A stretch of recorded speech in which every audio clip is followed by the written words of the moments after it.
คุณเห็นมันเช่นชักกันโตการชีพมินิสเตอร์คุณเอาตัวลุงเลยอะอารมณ์พยานิสมดีโนเวมบาร์ข้าการภาษาที่ได้ทุกคำเพรสกีเตมาอัตุสยามิโซรัมสเตทยูนิเวอร์ซิตี้ไอโซลเฮดคอร์เตอร์สอมตูร์ลุงเลยอะดาอันนี้ตัวถูกอัปวันจุงจ้าเลยช่วยมีใครหน่วยชวนเพลาอุลุตตะหันเลยข้าเชียงคานมิโซรัมสเตทยูนิเวอร์ซิตี้รวมมันน่าเราอมโตไอโซลเฮดคอร์เตอร์สตูเตเลอาจูสัง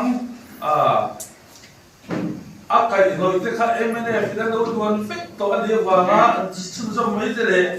เฮลุงเลยเลยอัเชเวลชิมลำปังเตดูสักนะ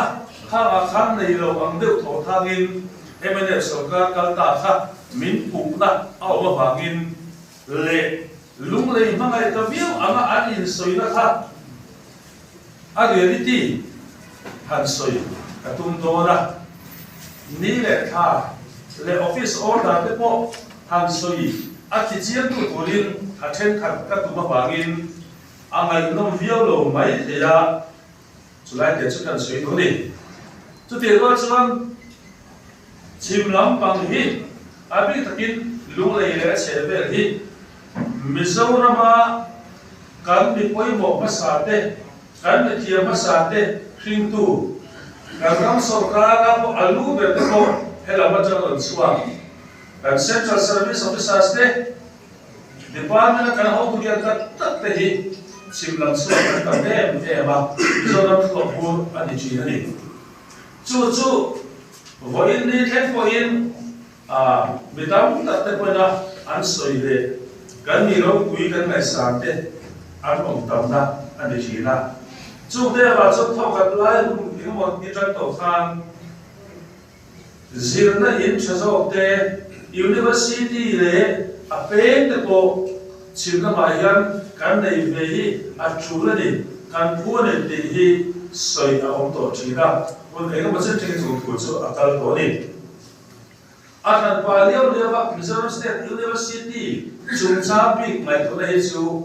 คุณยิ่งทุ่มกันตาไม่ขาดอันบนจันทร์นั้นเดียวฟังอินคุณมาสลับโซ่ปากทาง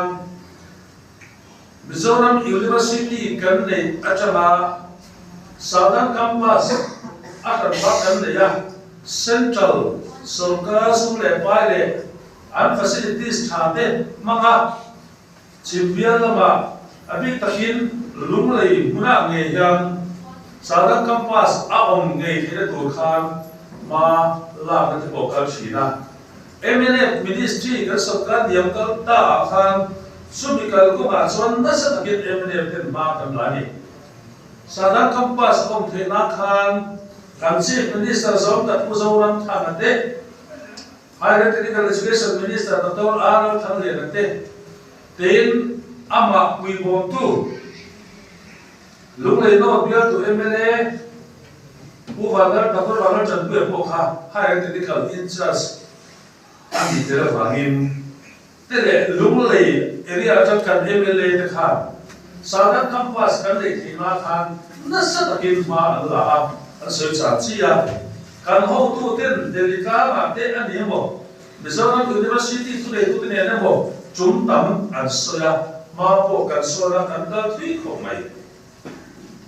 pu kuiram ma se na ma akar za thum zet pu kui khatangin Southern Headquarters atara Mizoram University campus tang khan ram an peya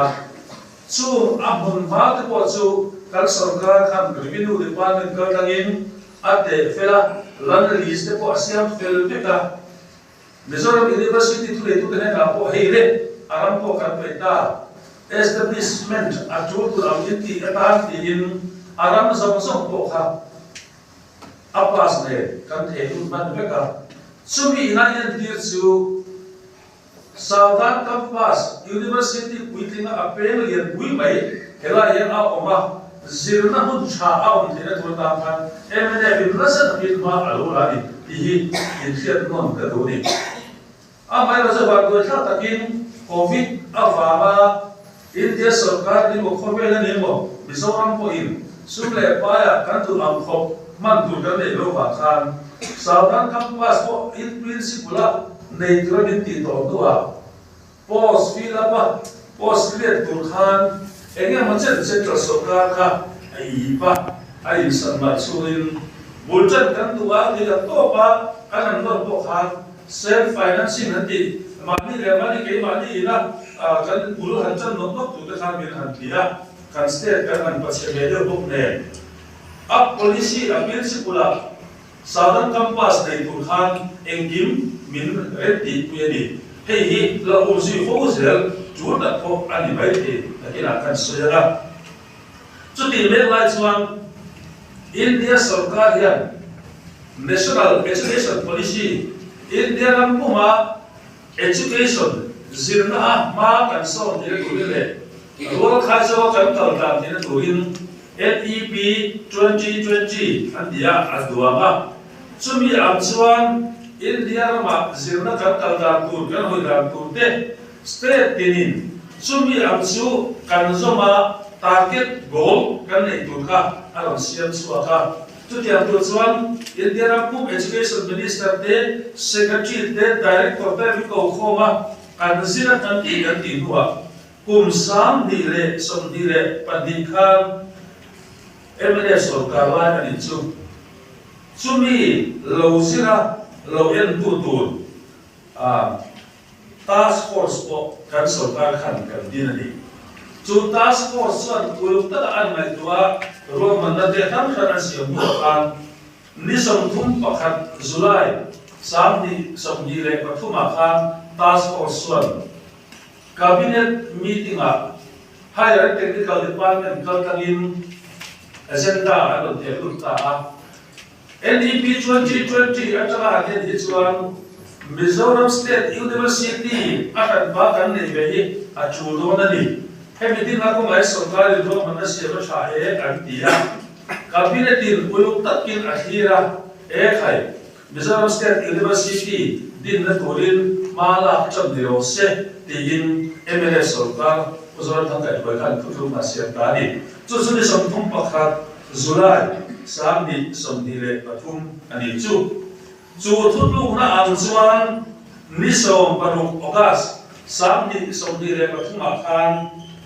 drafting committee sarkar chuan anin ta ni ni som paruk August sam ni som ni pathum University Bill Drafting Committee. Sumi Drafting Committee tele kan higher technical education minister na to thakte po kha hoi khatsia a meeting ho mana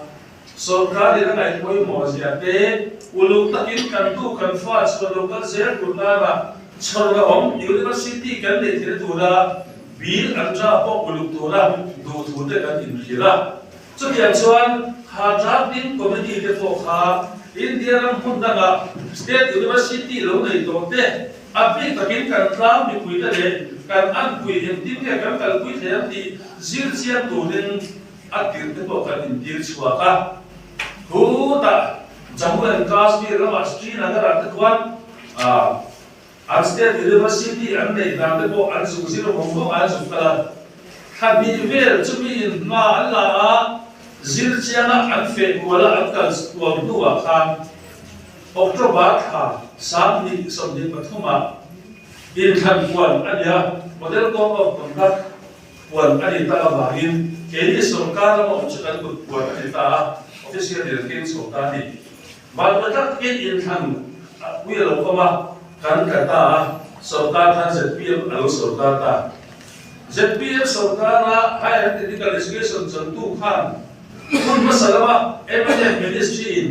Mizoram State University nei turalo manda local pika ha ade wangin ama hong nei drafting committee te chu in ma ala sunsom beta ma pa chuan mala na te chu kal sabin drafting committee po in a thu te chuan mun fela ni som thum pakhat July sam ni som ni le palia Council of Ministers Allo Khira, Allo Mela, ruang manna drafting committee ina asiate low and fair cabinet complete ulian on he choba cabinet in uluk takin ahira siam rengai lai te adu rate abun ma tu te engim aela a la koi ma tangai din apale ya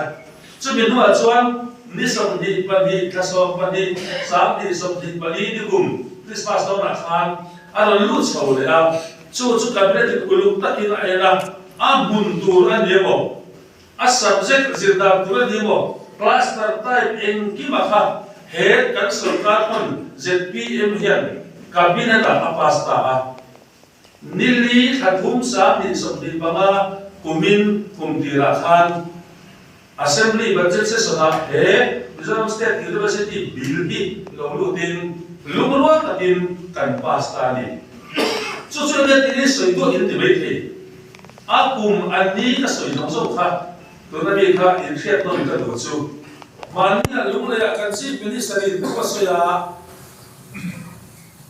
ela matanin Mizoram State University hunma hi lumle ya ka de ro se ti ta kan lo ti ya ti to pin lumle ya kan college te po hi din mun sa so ka oma constituent college an year mo tin tuna ruang na kan siam sang sanga class tara po tel be se kan tu lai khan ama kha in solifili ma university headquarters omna tur zong zong de MNF sarkar ka dan lo thang lo pek to anti ang kha kan an sun zom ta ati in lunglei mi puite autun ma changa sadang campus kan ko to ai zo la chan Mizoram State University alian Mizoram University lo om to ikfai de om to helama kan nei be thu to ni dia university masaber kan be se e ba MNF 10 ai zo la headquarters an lo da tin ar soini ma se kha khan soi kha ni som ni padi December sa ni som ni palia nem geta amul matu engim po siam tu kha ZPM sarkar ni lungle ya da lo tu kha an ma ni yen ni tin an ma ni sarkar hoya se he bill Mizoram State University hi din ni ro se abuna po ai zola ni ro se ti hi ZPM sarkar hoya mars kha kan pass khang song song ka MNF pass ma hin thariat ka da to nimin lo ka mi kha mi puide mi ngai an tu ne YouTube ba po kan assembly thu song song kala en te ke rom hela ya hiam lunglei le server chi mi puide mangai per tu angin sarkar ka to khan he ham chan tu song song ai zo la lo da ke ni chuan LMC ate emele thata min tu sala thaba lu na he hi kan di sa bo zo on dia kutan be ru thodi kha nimina min da sa tu lo tu kan nur ta ba lu na tu ada lo tu emele min pu mo ta kha adik lo ba chu chu so yi ga tu ni ada to ben de kim dan de be ka ni tin chu changa ni lo a thu so yi pa kha ta khan tun chung kan university nei tu le hi cluster of college sam sam te soi kho ma po kho ma school sam sam sia na tu khan ya he ang te po hi MNF sarkar khan alo siam lo hik to ai zo lam school college bali ba atia lunglei chu pakhat chaw te alon ti ni kha apre so te na sa ta kham te kha atak to ka me lo ti ti ka ha ni tuna cluster of college om dan tu ra chuan hey hey argument bo ka kena government ISO college sa khuan School of Social Science le social science din na government ISO college le IASE khuan School of Humanities and Education omanga government Social Science college sa School of Science omanga government Shaman college sa School of Economics and Management omanga Mizoram Engineering College School of Engineering and Technology lungle ya hian aum del be do ni chumi a soi tu chuan khang song song ka sarkar na sa le ro man sa me ka a khana bangin lungle ya pa kha chu omang khang a soi ni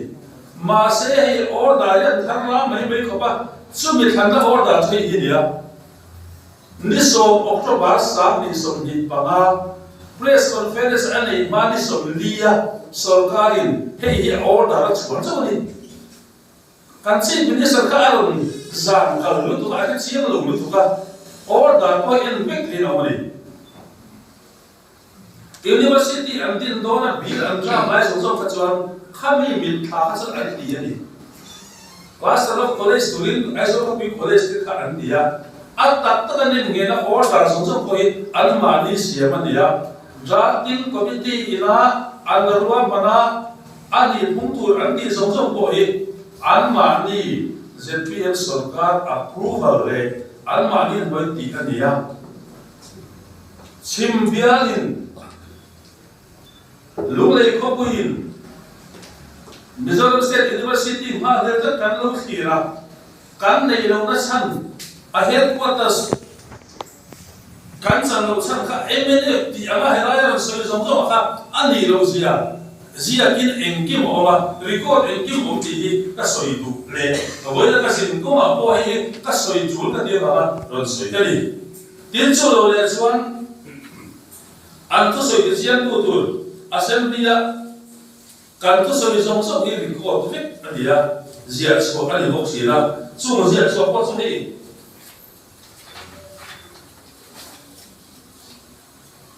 Mizoram State University bill kan soi ho ni record hei hi tu soi tu soi zia so na ania YouTube ba bo inen the tho ba hei hi a hard copy bo ka ken tho ani mi som le pa in bil kan soi ho ba a chang tu khai ko tu le so le paru kan nia chu minia an soi ram sang a po khan kan lo hi tiu ji ma ta helaya chief minister in lu le mi puite do mul hum ta thu dik to lo wala ta ka soi nom kha min sa lo de lu le mi puite ti te te do da chu mini ni ka thum sam ni som di ba kan chief minister tu soi chu draft bill hi ni som thu pakhat zun ati hi zulai ki tre zu le thu pakhat om lawa dimina ha bi ni ka soi bangin atu soi kha so kha ati ko dik lo ni ka council of minister in alo hirin tu ma mai ni tu ma pula do tu soi ni chu amun tu ra bo aman bo tha to sia luang bol west aizo government Joshua High School thang sericulture nama government West College da tumania abul geology and mining te hi industry a lois ko mai se Mizoram State University da tamai ira anti thule mala na bo ena bochen ankal kui to thu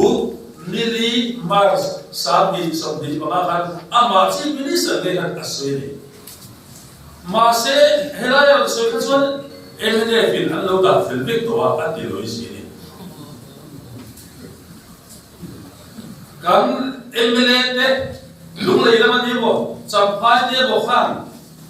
mani muna university kha omset in the to khan amazon man lo be ama lo chu kan so kha online me te yan aren lo be atia allo dia tha ni so pa ni February kha kha ni ta ita bia lunglei lam MLA te le champai lam MLA te le bichanem ngai chen kan te kha School Education Minister, Higher Education Minister, the Bokian University Bill Apul Ludora Bakhanin, Lema Asova, Answer Hota, Sumia Swan, Mizoram State University, Aizola Omrene, and Judas and Answer Hanin, Petian Education Minister Asoya. University regularly state political Bobo Sandi Tenai, external member today, visitors there. Tar or some airport nai ye it was ready so lo ya chuan kan minister acham tu chuan university din turian college pagani amaya state sarkarin up po khom te turin college dia amai bo sia lo ya chuan college pani kan ne ya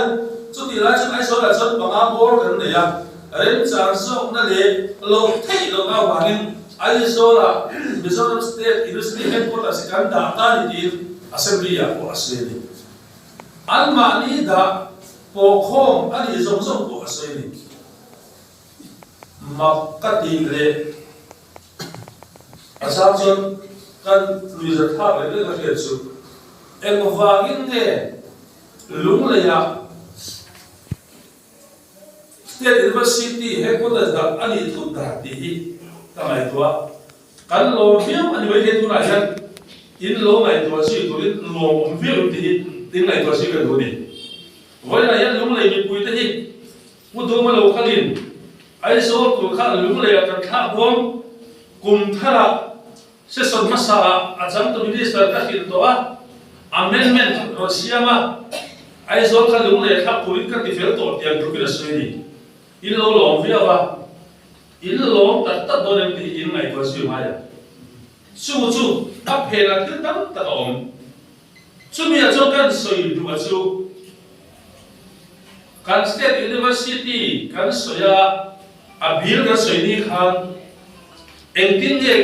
zpm mla de na soi in mla de enge soi di in ngai ko le chu ni voi ne chuan dam pabian by election an van duaya an in talowa chuti line hasratan an to kha advisor to cm finance in banga thelu ta tin chu chang ni lo an ma ni chung ko pwd minister banga kai chom gai mele pani pui tu tu de sia manga chung ko boine noi an ma bangin zpm sarkari achi ai apanik na sali chumi bang chuan an mai to na boy amum lo ba lung le anon zina athur se ati thuk kha cabinet meeting decision cabinet in uluk taka mai to a agenda pa mai tia hirna chuta agenda lung le ta ni ro se ti po ni re lo a soi ma ka so cabinet chu informally kan in ron chu dia informal kan ti chu thing pui in pa vel te kan ti lung le ya om se thalo mo le an dia tu mo in thalo di po se kan mo ya chu lai tu te chong ring ve ni na mo hey in khom ma na committee in chu follow den dik te kan ti mo kan kal pa kan mo ang de ba an ti kha ya official te den applause and gon a thado lo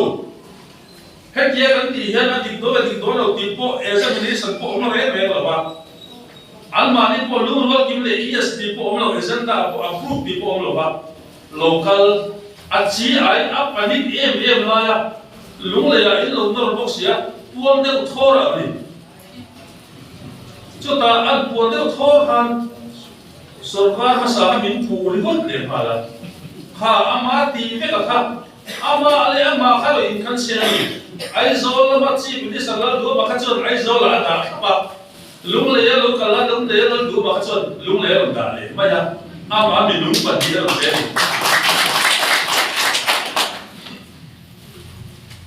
voi dia enge osi ze ti in fiat chu do na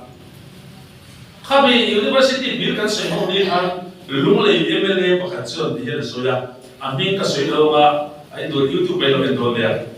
state university muntura boina omsi ai lo le abir aizol omtur akho thu lunglei mla nge ina soya lunglei mla khan bana khan no bole boxe ro lunglei mla pakhat chuanin minister khan of fabriava he Mizoram State University bir Mizoram tara sin siatla ma bebu soyona telve te ai chwa thule het yang ala aloma soi be te tu de fat ka ko achwa bial thu ai zol het ko ta som tu ka achwa na lo tu ka in mla pakhat asoi le ko kani lo hai de hu voi de zot chung chon ba na tu ko le thil tak tak ki lung le bi puiten mai tu ru voi le ka mai tu na mai mai su ram lu ber he Ambani fate ilneina man preso kalkhan ambani la su ka chom ya lowa aso bu chu le su kom ka chu lem cham tiam ami ta ban khan ani buwa lem tu ga cham tiam cham ti an se chin kha ai so le lu le om da le na lo ni chút tiền cho chút tiền lên bên lên có khá là thấu mấy tiền chút tiền với chút cán bộ của khán giả minister có khá khá minister có khá đi tu na mi ăn thấu khán Mizoram University State University với nhà cái này tu lệ lo mà nó chặt tiền soi hôm nay đến về thì long thu đi là soi tiền kia là ZPM MLA song đi pasari chu de gì mà khan Mars Nilia Mizoram State University kan soi hôm đi debate mi song le banga kan ya ZPM MLA pakhat main lung le ya dang ni lo se an pi lo le le ni với nhà đủ bèo là cái suy đi à operation bên sẽ đăng trên lung le ya cho lo mua tiền rồi lo bên lo hai rồi với lại mình quý mình phơi mình ta là hết mình cũng mấy mấy tụi mình cho họ sẽ lồng tụi biết lồng tụi biết đi ngày tuổi lễ ở chỗ này Ramro re là hiện cái của mình là Mizoram State Legislative Assembly in Uluk takina ngày tuổi Assembly proceeding Uluk takakal songka luluan takkan pas ka hau tu pakata lokala kan se remote mai ta amma ka dictatorial power với là nhân sipai sarkar kan ta na di mai tu democracy lung pum po ang soi ching seya tin kan assembly za onna te ati chepe ka he anchi anti do na ni ko in uluk takin soi hoa assembly ya ang ti le tu ya in phía là amun kha mấy kha achul ke kha Mizoram State University bi la kha abula chana ti thar thalai pe ka lung lei mil tu siam chula với là ai zo mil tu siam ya diktat chuan class level college ti te tha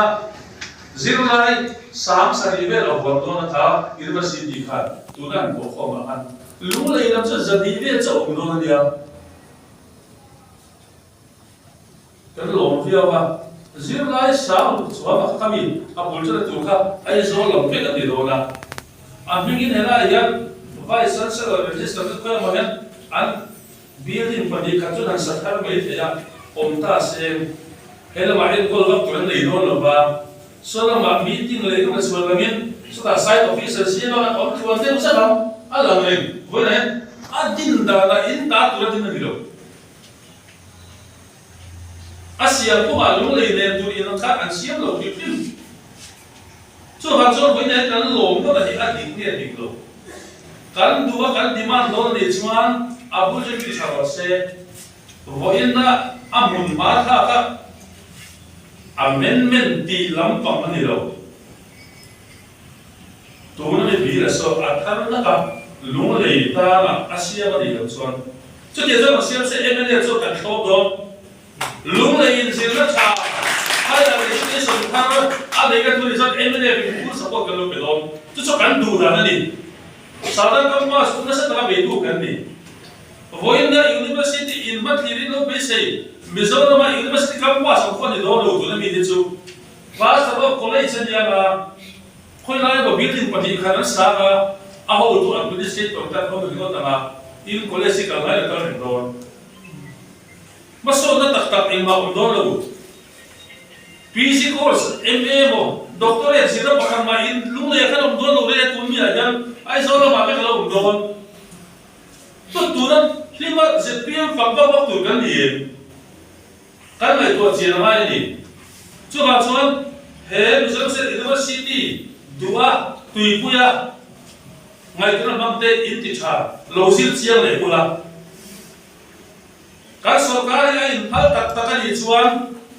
athar lia ro ya min Mizoram State University bil ki tra thar se kan mil turin PG course doctoral jebe song song po kan nei ve ti turin siam se Assembly House ang sa'yo kasi pag-guru kasi kalau dito niya kung yun ni Mijin sa halo de asuan alim lima puluh ni ang minta ko ba kan chief minister puan do han ninga kalna ni ta chief minister lo khonga adik ta chon a han puan da khama ka nia education minister ka puan tu ko ka kele lo be la chu changa ni lo a bun tu kha an ruwa mana luang bola engkim a hun tu puan siam to ha government resort west college bula China ka soina ka siang khan geology and mining huntur ko allocate to low office line lo ka turin sikul pi ko na government resort college building luiso ruang banvek ani to an sei bola ang duro da ko an thiara chief minister in helaya ko ni ta khanin university building turin alla thata mu bia bole hello comment ka hello tu kin sin lu le ka khen don khen khan department ho tu yen te ka ka be ko wala ani le lu le ya tu ro ko ani ta sia engtin nge mai ra don instruction in dong to em chief minister ke na bo ha ya na ti ka education minister ke lu le ya tu zo gen ma la tan lo ti o em te eng ma lo an noi to pa akal na ngaya na ka ka chum chum chi to ko si lo ba le ka zong ti na to lo ba instruction om lo le le en tin ma so om to lo ba kan state university kal kong tu le hi wala son aba ba bo le thok tu a boy pu tu kum di chu ha ta ka lo boy pu to tu me ta ka wala son an cha pa an ru ma ngom ne ya engkim kha chi ko ta khati ba ya buông thì tôi cho nên là mấy bạn buông buông mấy cái chỗ ô buông đón quên hẹn đàn tu làm chi thế tu nó cắn tuần biết là thua hẹn đàn tu thế mình chỉ xem hết chút tiền này đó cắn phần làm một lại buồn nó mất mấy chút tiền đi chưa hoàn xuân cắn cả cũng hít bị cả thấu rồi bầu này chưa hoàn xuân chim bia nó ấy tu lúc này nó ấy tu Mizoram State University, Waiting, Cha, Chan, Fel, Five, and Cham Tour. Cham Tour, they do one. Mizoram State University, Bill Cannon, hey, my name is Turasiam. I saw what you're telling Siam, the Loka. Dictator Hukta said, can have talk again. The Kemi Kaling. So the Antujo can say, and I am. So the voice out one, it here. Adik taksuan kan dream university campus kan le tur kan bu sia ka pakhan ba on lo pu ya evidence sarkar la ya akar zathum kan da ku mang lo in ong don ta mi engtin ya ong don chu zong zong chu zo na tam de mai chu thu voi la in tuan sa la me ka soi te la lo ba vậy là lúc này mình cũng cần trong hoa là Mizoram State University hi kan muna ông nghề sẽ thì kan hoa rồi mình đã tham gia tụt cần biết đầu tụt để là nhang số là mà áp với quý tụt tết lúa hay à em tiếc kalau tụt nghe bahkan tidak kuat itu tak sesuai itu sih loh mình đi sang quán itu loh official quán tidak itu sih loh jadi ya sih ini itu tuh lah ông mới nói thế tổ lộ ông lộ ấy nó có thể lộ gì hiện lại là cuốn thô em mà ông lộ xua về gram về đi phía tây đâu bằng in cái phần soya cái soya phía đâu thui tất cả soya một chút khang zong zong thiếu tâm tất cả yêu phía đam đôi nó chẳng thì là bao nhiêu lúc này đi xong đi November ai soi khan irfia dam doi a petrol zeu ka soi kha MNA fin amun tu la do tham thek to a ke ni chon tu sak takin lu le kam da don zeu te tia class of college